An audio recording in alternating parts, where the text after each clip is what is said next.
list our top 3 practice goals. Doctors responsible for creating and communicating these goals. Attract 60 new patients a month.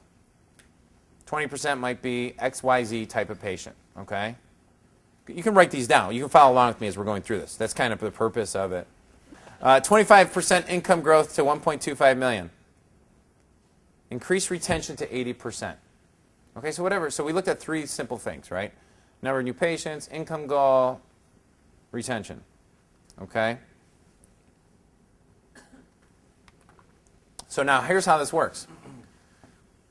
The next thing is, which is a little bit different here, is because we want to quantify a little bit of what we're doing and why it's value. And the numbers I use here are kind of as example. You got to plug in yours. So the next part you go to is lifetime value of a client or patient. Patient value is, say, $4,500, right? Hello? Okay. You have 2,000 patients. Average value is $4,500 in their lifetime, right? Am I somewhat there? But you only have, what's that? So if you can take a lifetime value of a patient, say go back 10 years. I like to go, great question. How do you figure out lifetime value of a patient? Well, you make it up. But what it is what's really nice is you look at like a 5-year span. Like 5 years is good. If you've been practicing for 40 years and you're like, well, I got patients for me then maybe you look at it more of a 10-year perspective. I like to look at 5 years because it forces us to think short and medium term and money in our bank account now rather than 20 years from now. You know why I think that way? Because I want all of you to have $5 million in your bank account in 5 years and 7 years so that you can get out. And if you think too long out, you're thinking too conservative, too slow. Yeah. Is that a statistic or is this just... I'm making this up. This is you got to create your own. But, you know, 4,500. Some people it's going to be 3,000. Some people it's going to be 20,000 lifetime value. You know, it depends on your practice. Lifetime value is 4,500. We're just going to say that. Okay. So you put whatever you want, though. So you got your own number. You got your own number. You got to increase that, dude. You got to increase that.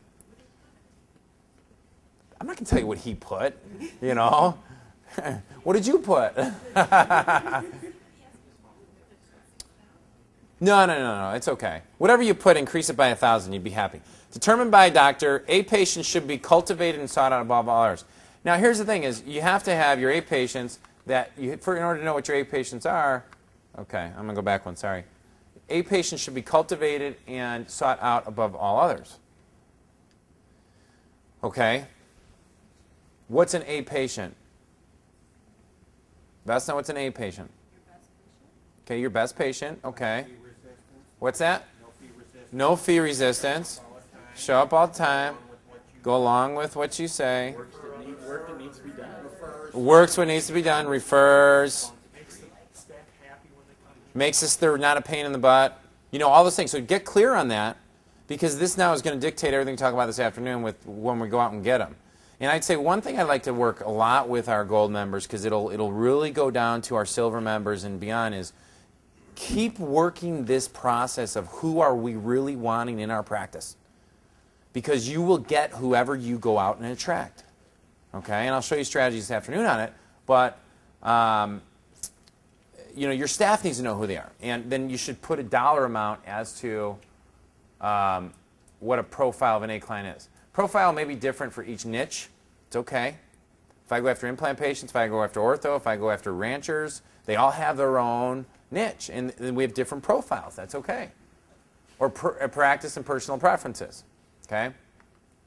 Here's the one thing I would say about personal preferences, because some of you will say this, and I can hear it in your brains. Ed, but my practice is a little bit different, and my patients are different. I don't need high cases and blah, blah, blah. Okay, I understand all that stuff. It's not necessarily what you need, it's what they need. And that you're limiting yourself based on these things. And it's your responsibility to keep bumping up your lifetime value and average transaction value of patients. Why? Because if I made this statement, and I kind of stumble on, I go clinical here, but like if I made a statement, wouldn't you agree with the statement that every patient deserves the, how would you finish that? Every patient deserves what? The best care that they can afford and desire. So for us to make, a lot of times we set this number way too low because we're limiting our own mindset of what we think they should be paying. Kind of my discussion yesterday with the team members. Well, that was pretty darn good, wasn't it, by the way? That was a shock. Who the hell is this guy, right, Andrea? Everyone's like, what's this guy come from? General patients, 4,500. Implant cases could be 12,500. I just made that up. Okay. What's the profile? 10,000 plus, pays on time, refers over. Retention rate.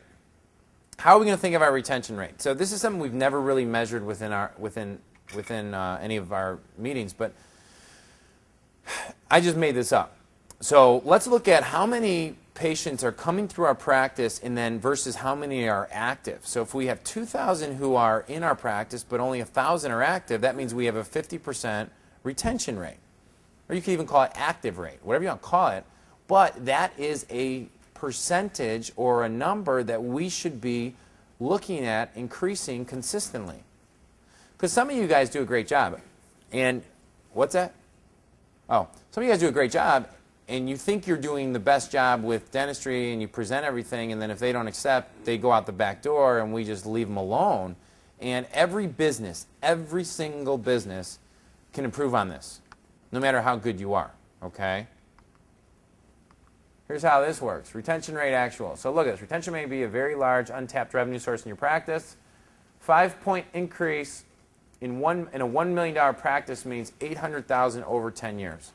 What would 800 grand be invested extra revenue that's over 10 years mean to your walkaway point if it was increasing by 10% every single year? I should actually have that number up there because it would give you more. It's not 800,000. It's 800,000 increasing at a 7 to 10% rate every year.